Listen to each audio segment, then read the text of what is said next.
Hello everyone, स्वागत है सभी का। तो क्वेश्चंस जो आपके रहेंगे बहुत ही इंपॉर्टेंट क्वेश्चंस रहेंगे। तो पर्यावरण पेपर 1 के लिए क्वेश्चंस देखेंगे और क्वेश्चंस आज आपके 18 क्वेश्चंस रहेंगे। तो जैसे कि मैं बताती हूँ, क्वेश्चंस मैं आपके प्रीवियस ईयर क्वेश्चंस लेकर आती हूँ। जो क्वेश्चंस बार बार आपके 3-4 बार एग्जाम में आ चुके उन्हीं क्वेश्चंस को मैं लेती हूँ, जिससे कि आपके सारे जो है कॉन्सेप्ट क्लियर हो जाए। अगर आपके एग्जाम में ये क्वेश्चंस आते हैं तो आप इनके 30 में से 30 नंबर आप पर्यावरण में लेके आए। मेरा यही उद्देश्य है कि आप सभी लोगों का 30 में से 30 नंबर हम पर्यावरण में पूरे कंप्लीट करा दें। तो ये क्वेश्चंस जो आपके हैं ये 30 में से 30 आपके कवर करेंगे। आप अगर मेरी वीडियो को रोजाना देख रहे हैं, अगर वीडियो रोज देख रहे हैं तो आपके 30 में से 30 नंबर पक्का गेन हो जाएंगे। इसमें कोई कहने की बात नहीं। तो चैनल जरूर सब्सक्राइब करिए और सब्सक्राइब करके बेल आइकन को प्रेस करना ना भूलें। चलिए स्टार्ट कर लेते। देखिए पहला प्रश्न क्या है, प्याज, आलू और अदरक क्या है? जड़ है, तना है या अपस्थानिक जड़ें या सल्क पत्र? देखिए प्याज और आलू क्या होते हैं? ये होते हैं आपके तना। ठीक है, तना के अंतर्गत आते हैं। इसके साथ जड़ के अंतर्गत कौन कौन सी आती हैं सब्जियां, ये याद रखिए। गाजर, ठीक है, कैरेट, मूली, मूली हो गया, चुकंदर और आपका सलजम, ये सभी आपकी आती हैं अंतर्गत। जड़ के अंतर्गत आपकी आती हैं गाजर, मूली, चुकंदर और शकरकंद। और तने के अंदर अगर आपसे पूछा जाए तो प्याज, आलू और अदरक, ये आपके तने के अंतर्गत आती हैं। ठीक है, रखना। देखिए प्याज, आलू, अदरक ये हमेशा पूछा जाता है। तो प्याज, आलू, अदरक तना है हमारा, याद रखिएगा, मोस्ट इम्पॉर्टेंट। और जड़ हमारा अगर पूछा जाए क्या है तो गाजर, मूली, चुकंदर और शकरकंद, ये हमारी क्या होती, जड़ें होती है। मोस्ट इंपॉर्टेंट, याद रखिएगा इसको। चलिए नेक्स्ट प्रश्न है, मानव रुधिर वर्ग की खोज सर्वप्रथम किस मनोवैज्ञानिक ने की थी? देखिए मानव के रुधिर की खोज सबसे पहले किसने की थी? तो लैंड स्टीनर ने की थी। ठीक है, कार्ल लैंड स्टीनर ने की थी। कब की थी ये याद रखिएगा। अध्ययन को क्या कहते हैं? तो ब्लड के अध्ययन को क्या कहते हैं? तो याद रखना कि हिमेटोलॉजी कहते हैं। ठीक है, हिमेटोलॉजी इसके अध्ययन को कहते हैं, ये भी याद रखिएगा। और कार्ल लैंड स्टीनर ने इसकी खोज की थी 1900 में। चलिए अगला प्रश्न है, एक कोश की सूक्ष्म जीव है, एक कोश की सूक्ष्म जीव कौन सा होता है? देखिए स्पाइरो गैरा या पैरामीशियम या विषाणु या हाइड्रा। तो एक सूक्ष्म जीव कौन सा है? तो ये बात याद रखना कि आपका जो पैरामीशियम है ये एक कोश की जीव होता है। और इसके साथ एक कोश की जीव और कौन सा अगर आपके एग्जाम में पूछ लिया जाए तो आप बात करेंगे बैक्टीरिया जो हो गया, जीवाणु हो गया, और इसके साथ में प्रोटोजोआ, ठीक है, और कवक। तो ये सभी भी क्या होते हैं, ये एक कोश की जीव के अंतर्गत आते हैं। तो इनको भी याद रखना, कभी पूछ लिया जाए कि कवक आपका क्या होता है, एक कवक, प्रोटोजोआ और जीवाणु, ये सभी एक कोश की जीव के अंतर्गत आते हैं। और साथ में पैरामीशियम भी जो है वो भी आपका एक कोश की सूक्ष्म जीव के अंतर्गत आता है। चलिए नेक्स्ट प्रश्न है कि भूकंप की तीव्रता नापने के यंत्र को क्या कहते हैं? भूकंप किसके द्वारा नापा जाता है? तो सिस्मोग्राफ के द्वारा नापा जाता है। भूकंप की तीव्रता किससे नापते हैं? तो सिस्मोग्राफ के द्वारा नापते। चलिए अगला प्रश्न है कि किसी परितंत्र में तत्वों का चक्रण क्या कहलाता है? ठीक है, किसी परितंत्र में तत्वों का चक्रण क्या कहलाता है? जैव भू रासायनिक चक्रण या भू वैज्ञानिक चक्रण या रासायनिक चक्रण या इनमें से कोई नहीं? देखिए चक्रण क्या कहलाता है? तो जैव भू रासायनिक चक्रण कहलाता है।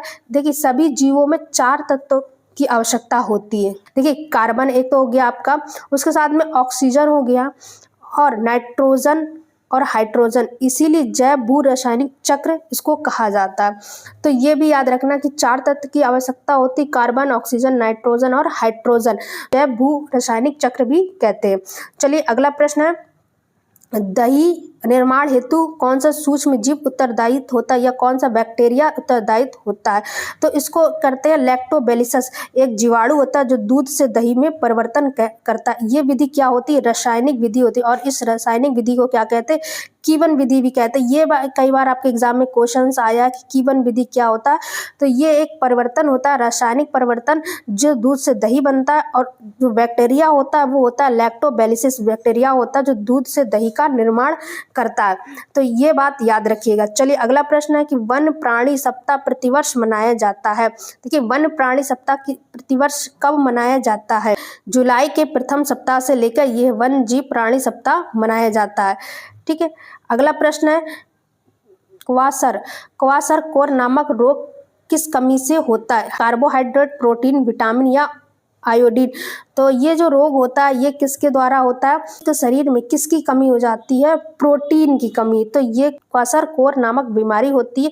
और प्रोटीन की अगर कमी है मनुष्य में तो क्वाशरकोर नामक की बीमारी उत्पन्न हो जाती है।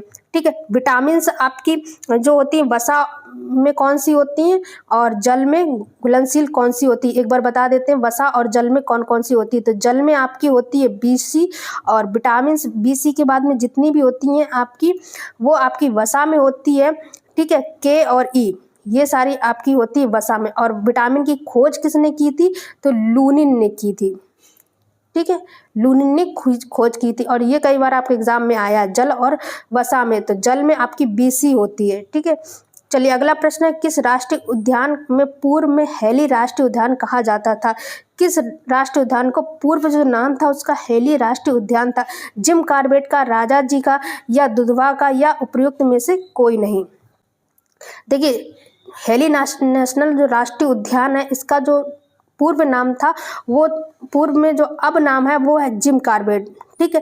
पहले क्या था? हेली। स्थापना कब हुई थी? तो 1935 में हुई थी। देखिए दुधवा कहाँ है? तो दुधवा है उत्तर प्रदेश में, लखीमपुर में। और लखीमपुर आपका उत्तर प्रदेश में है। तो दुधवा राष्ट्रीय उद्यान अगर आपसे पूछा जाए तो उत्तर प्रदेश में, ये याद रखना क्योंकि आपका यूपी का एग्जाम है तो आपके एग्जाम में आ सकता है।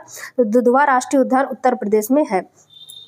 चलिए अगला है, भोपाल गैस त्रस्रादी गैस के कारण हुआ था? अमोनिया, मीथेन, या मिथाइल साइनाइड, या मिथाइल आइसोन के कारण हुआ था? तो ये गैस जो हुआ था ये मिथाइल आइसोन के कारण हुआ था।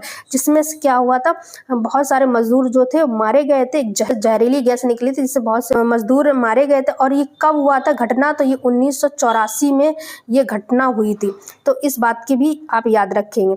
चलिए मोस्ट इंपॉर्टेंट है एग्जाम के लिए, बहुत कई बार आपके एग्जाम में ये क्वेश्चन आया है।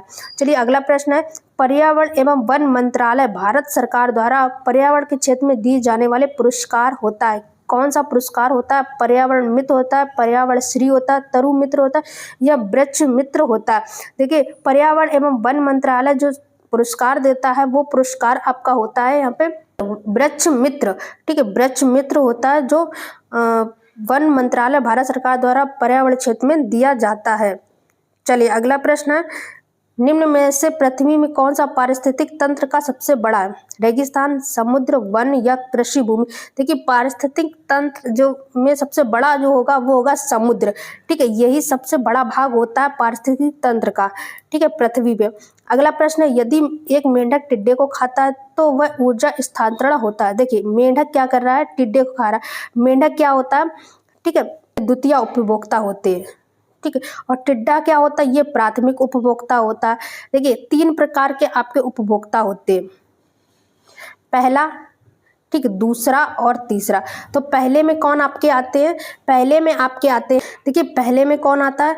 तो पहले में आपके गाय, खरगोश और हिरण। ठीक है, ये आते हैं। और दूसरे में आपके आते हैं जैसे मेंढक, कीट, पतंग, पक्षी, मछलियाँ, मांसाहारी, ये सभी आपके आते हैं। देखिए दूसरे नंबर पे आपके कौन कौन आते हैं? जैसे मेंढक, कीट, पतंग, पक्षी या मछलियाँ, तो ये दूसरे नंबर पे आती है। और इसके साथ में तीसरे पे कौन होते हैं? जैसे बाज, शेर और गिद्ध। ठीक, ये तीसरे नंबर पे आते हैं। तो यहाँ पर मेंढक और टिड्डे को खाता है। तो टिड्डा किस में आएगा? पहले में आएगा। ठीक है, टिड्डा पहले में आएगा। और मेंढक किस में आएगा? तो दूसरे में आएगा। तो यहाँ पर जो टिड्डा हो गया ये आपको प्राथमिक हो गया, और मेंढक जो हो गया ये द्वितीय उपभोक्ता हो गया। ठीक है, ये आप याद रखना कि आपके क्वेश्चंस कई बार आते उपभोक्ता से आपके। ठीक है, उपभोक्ता से हमेशा आपके क्वेश्चंस आते। तो कंज्यूमर कौन कौन से होते? तो कंज्यूमर 3 प्रकार के मैंने बता दिए। फर्स्ट में वो आते जो शाकाहारी होते, गाय, खरगोश, हिरण हो गए। और द्वितीय में हो गए मेंढक, कीट, पतंग, मछलियाँ हो गए। तृतीय में आपके हो गए बाज, शेर, गिद्ध। तो ये तीसरे नंबर पे आते। तो यहाँ पर जो टिड्डा है वो पहले में आएगा, और मेंढक जो है ये दूसरे पर आएगा। तो यहाँ पर जो आंसर का हो जाएगा प्राथमिक उपभोक्ता और द्वितीय उपभोक्ता की। ठीक है, तो इसका जो राइट ऑप्शन आपका हो जाएगा ये आपका सी नंबर हो जाएगा राइट ऑप्शन। चलिए अगला प्रश्न है, भूमिगत जल स्तर को उसके प्राकृतिक स्तर पर पुनः लाने के लिए निम्न में से कौन सा उपाय सर्वथा उचित है। देखिए भूमिगत स्तर अगर कम हो रहा है तो उसके लिए क्या उपाय करने चाहिए, जो स्तर है उसका उचित बढ़ सके। पारंपरिक फसलों का क्या फसल उगाने से भूमि का जो जल स्तर बढ़ जाएगा। धान या गन्ने का उगाने से क्षेत्रफल बढ़ाया जाना, धान गन्ने से होगा, भूमि का जल स्तर बढ़ेगा। इसके साथ में पाताल तोड़ कुओं का अधिक निर्माण किया जाए या औद्योगिकरण को बढ़ावा दिया जाए। औद्योगिकरण को बढ़ावा देने से क्या भूमि स्तर होगा? नहीं। देखिए पाताल जो कुएं होंगे उनको अधिक निर्माण किया जाए, पाताल तोड़ जो कुएं होंगे इनका अधिक निर्माण किया जाए, जिससे क्या होगा भूमि का जो स्तर है वो उनको सुधारा जाए। तो इसका जो राइट ऑप्शन आपका हो जाएगा वो सी नंबर हो जाएगा।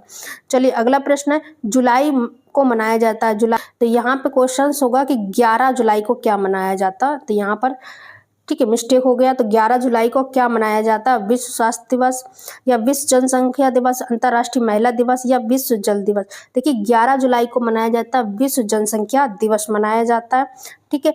और विश्व स्वास्थ्य दिवस कब मनाया जाता है? तो 7 अप्रैल को मनाया जाता है। और अंतर्राष्ट्रीय महिला दिवस 8 मार्च को, और इसके साथ में विश्व जल दिवस तो 22 मार्च को, और एक महीना और आगे जाएंगे तो 22 अप्रैल को मनाया जाता है पृथ्वी दिवस, ठीक। एक महीना आगे आने के बाद में क्या बनाते हैं? पृथ्वी दिवस।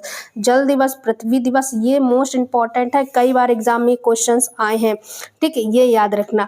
और 7 अप्रैल को क्या मनाते हैं? स्वास्थ्य दिवस। चलिए अगला प्रश्न है, क्षेत्रफल के आधार पर भारत का सबसे बड़ा राज्य कौन सा है? उत्तर प्रदेश, राजस्थान, महाराष्ट्र, इसके साथ में मध्य प्रदेश। देखिए क्षेत्रफल में सबसे बड़ा अगर पूछा जाए तो सबसे पहले है राजस्थान, फिर उसके बाद में आता है मध्य प्रदेश, ठीक है, दूसरे नंबर पे, फिर महाराष्ट्र आता है, फिर उसके साथ में आता है 4 राज्य हैं जो आपके बड़े हैं, फिर उसके बाद में उत्तर प्रदेश, ठीक, चौथे नंबर। तो 4 राज्य आपके आएंगे क्षेत्रफल के आधार पर सबसे बड़ा। तो सबसे बड़ा अगर पहला पूछा जाए तो वो राजस्थान होता है, उसके बाद में मध्य प्रदेश, महाराष्ट्र और उत्तर प्रदेश, ये आपके आते, ठीक है।